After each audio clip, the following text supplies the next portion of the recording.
The call came at 2 a.m. local time, the phone's harsh ring cutting through the humid African night. I fumbled for it in the darkness of my temporary quarters, still half asleep. Emma, you need to hear this. My sister Rachel's voice dripped with smug satisfaction. I solved our little property dispute. I sold the house. I sat up slowly, suddenly wide awake. You did what? Oh, don't act so surprised, she said with a laugh. That house has been sitting empty for months while you're off playing humanitarian. Someone needed to do something about it. My name is Emma Chen, and I'm a trauma surgeon volunteering with Doctors Without Borders in Uganda. The house Rachel was talking about wasn't just any property, it was our family home, left to us jointly by our parents. The same house she'd been trying to force me to sell for the past year. Rachel, I said carefully, keeping my voice steady despite the anger building in my chest. You can't sell the house without my signature. I'm co-owner. Her laugh echoed through the phone. Actually, I can. Remember that power of attorney you signed before you left? The one for emergencies? Well, I used it. The sale closed yesterday. $800,000 cash. My heart stopped. The power of attorney. I'd signed it thinking Rachel might need to handle medical decisions for me while I was abroad. I never imagined she'd use it to sell our childhood home. The house is worth at least $3 million, I said, my mind racing. Why would you sell it for a quarter of its value? The market's terrible right now, she replied dismissively. Besides, I needed quick cash. David's investment opportunity won't wait forever. David.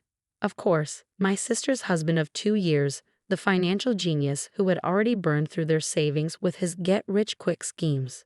You know what? Rachel continued, her voice sharp. You don't get to complain. You abandoned everything to play doctor in Africa. Someone had to deal with reality back home. I closed my eyes, thinking about what was hidden inside that house. Something Rachel knew nothing about, something that would make her quick cash sale look like the disaster it truly was. Who bought it? I asked, trying to sound defeated. Some development company. They're demolishing it next week to build condos. She paused, probably waiting for me to break down or beg.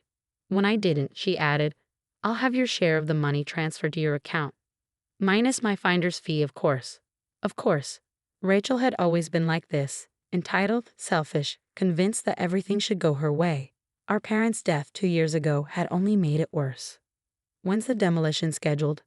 I asked, already pulling up flight options on my laptop. Next Thursday. Why? Planning to fly home and stop it? She laughed again. Don't bother. The sale's done, Emma. You can't change it. I thought about the hidden room behind the library wall, the one our father had built decades ago, about the safe embedded in its concrete floor and what lay inside it. We'll see about that, I said quietly and hung up. The next few hours were a blur of activity. I arranged emergency leave from the hospital, booked the first available flight to Boston, and made some crucial phone calls. By sunrise, I was on my way to Entebbe International Airport. During the long flight home, I thought about the last conversation I'd had with our father, just days before the car accident that killed both our parents. The safe holds everything, he'd said, pressing the key into my hand. Documents, accounts, everything I've built. Rachel can never know. She's not ready for that responsibility. Promise me you'll protect it. I promised, not fully understanding what I was agreeing to. It wasn't until after their death that I finally opened the safe and discovered the truth about our family's legacy. The papers inside revealed that our father, the quiet librarian everyone knew, had been living a double life. He'd spent decades building a real estate empire under various aliases, accumulating properties and investments worth over $50 million.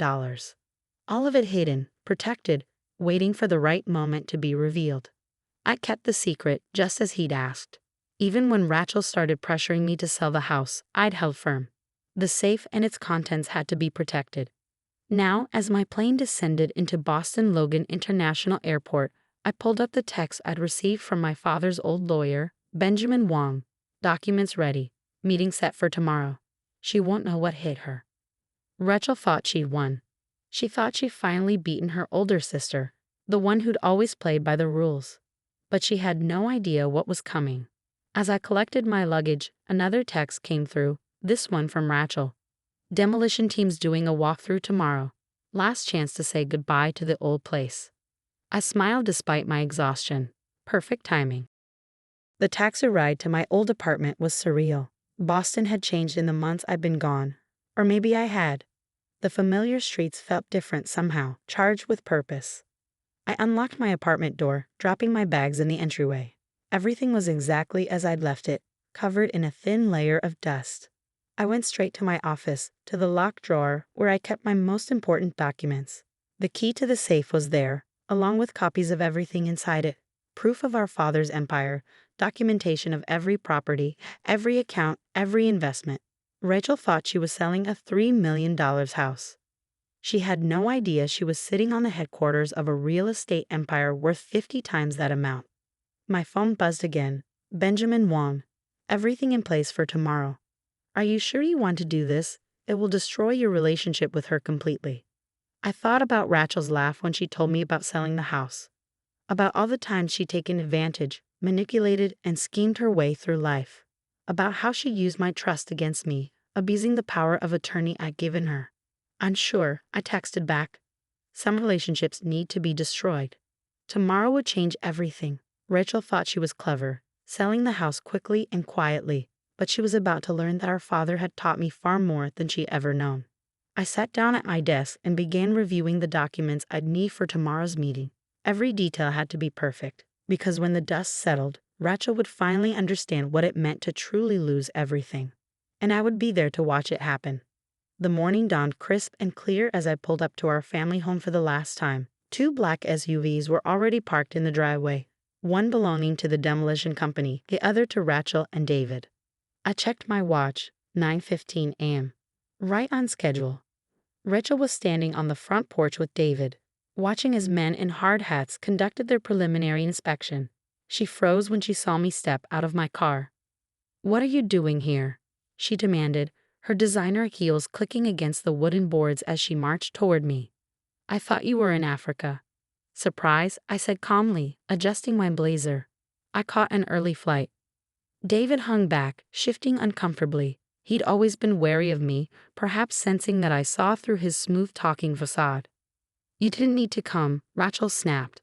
"Everything's handled. The sale is final." "About that," I replied, pulling out my phone as a third vehicle turned into our driveway. "We need to talk." Benjamin Wong stepped out of his Mercedes, briefcase in hand. Rachel's eyes narrowed at the sight of our father's old lawyer. "What's he doing here?" "Mr. Wong," I called out, ignoring her question. Perfect timing. The demolition team's foreman approached, clipboard in hand. "Mrs. Harrison," he said, addressing Rachel. "We're ready to begin the internal inspection." "Actually," I interrupted, "you'll want to wait on that. There are some ownership issues we need to address first." Rachel laughed, but I caught the nervous edge in it. "There are no issues. I have power of attorney. The sale is legitimate." The power of attorney, Benjamin said, opening his briefcase, was for medical emergencies only. It did not grant you authority to sell jointly owned property. "What?" Rachel's face flushed. "That's not true. I had it reviewed by David's cousin who just passed the bar. I finished for her. Yes, I'm sure he did a thorough job." The foreman looked between us, clearly sensing trouble. "Should we come back another time?" "No," Rachel said quickly. "Proceed with the inspection. My sister is just being difficult." "Actually," Benjamin interjected, pulling out a document, "I have a court order preventing any demolition or alteration of this property pending investigation of fraudulent sale." Rachel's confidence finally cracked. "Fraudulent? I had every right to sell a $3 million property for $800,000 without consulting your co-owner."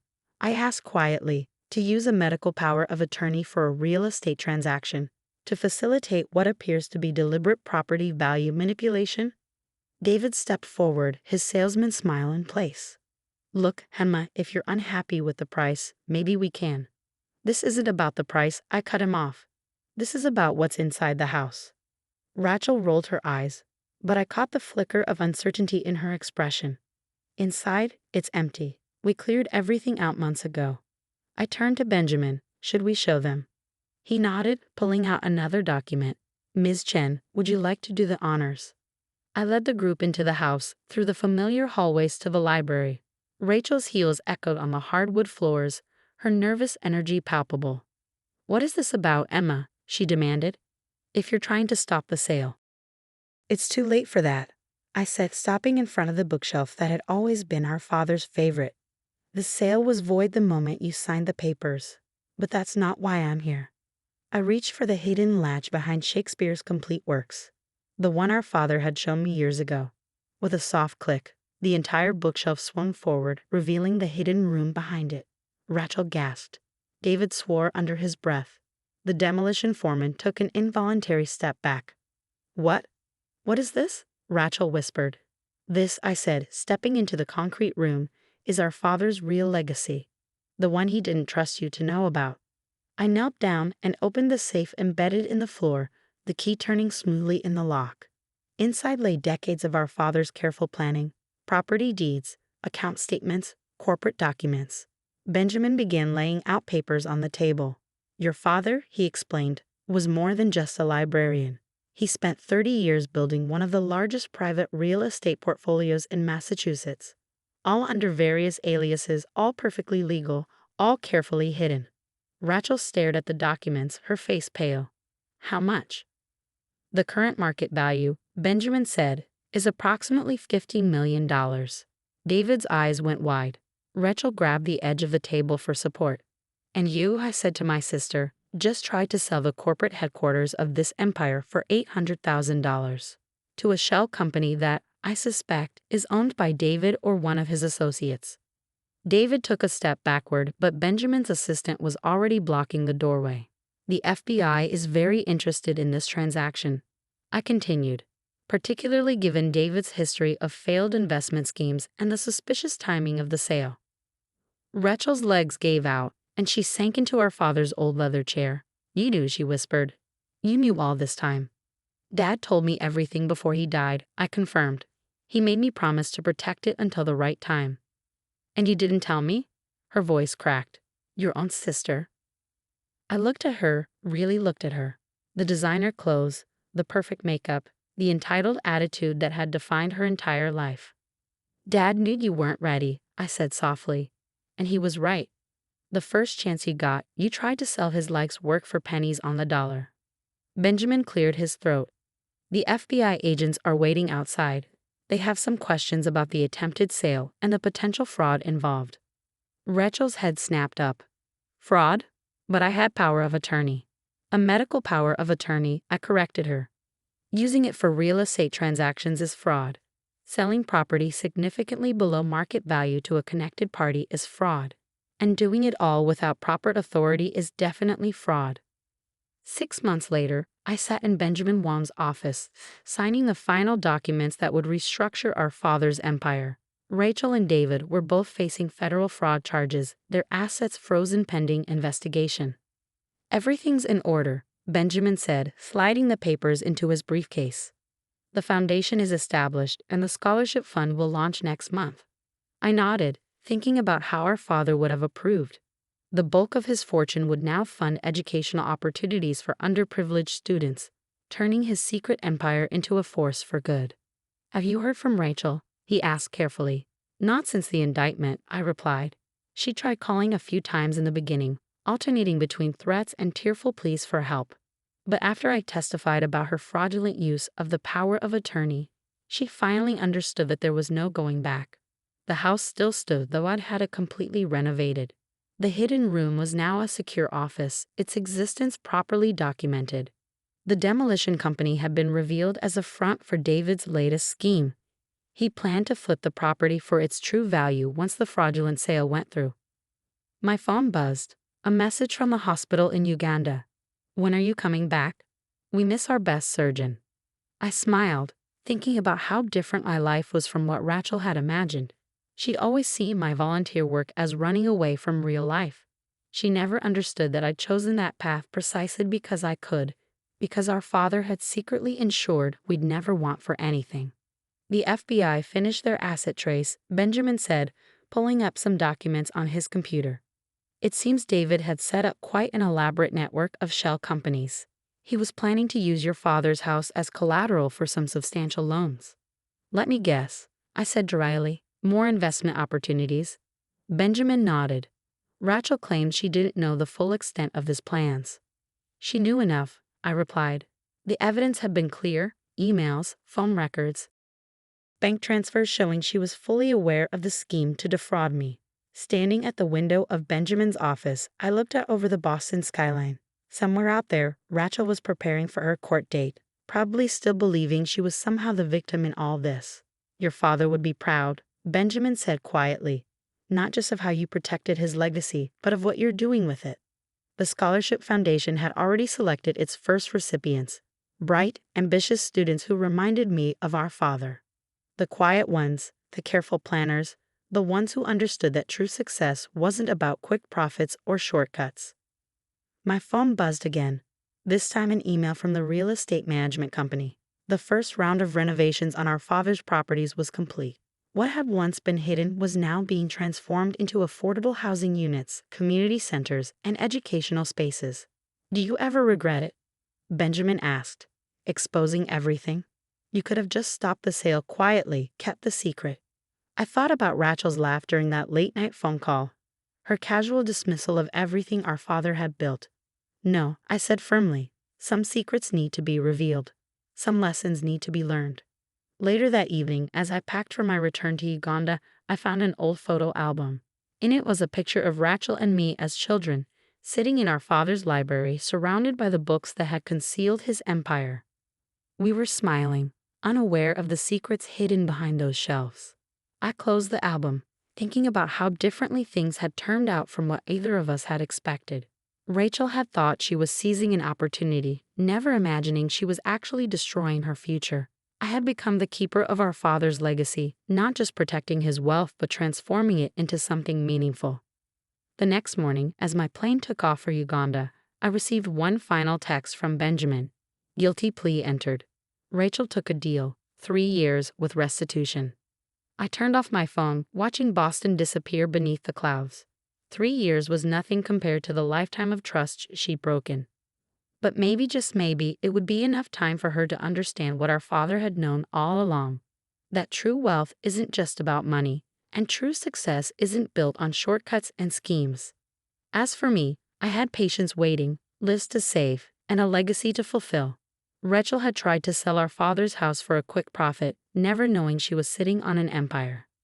But in the end, the house had kept its secrets until the right moment, just as our father had planned.